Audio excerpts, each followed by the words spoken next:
Legal ba nga kapkapan ka kung musod sa mall? Mga pangutana kini sa ato ang follower.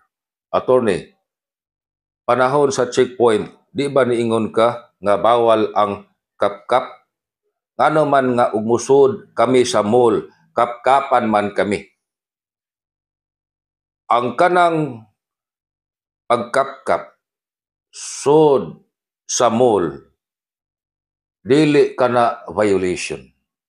Atong timan-an nga ang gitawag og right against warrantless search.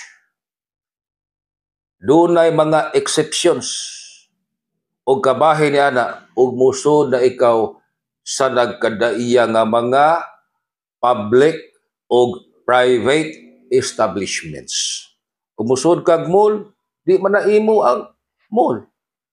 Obligado ka nga mo comply og unsay lagda sa mall kay para man pud na sa seguridad. Ug musod kag airport, kapkapan ka o screen ang imuhang bagahe, part ka na sa inspection sa ato ang mga public offices.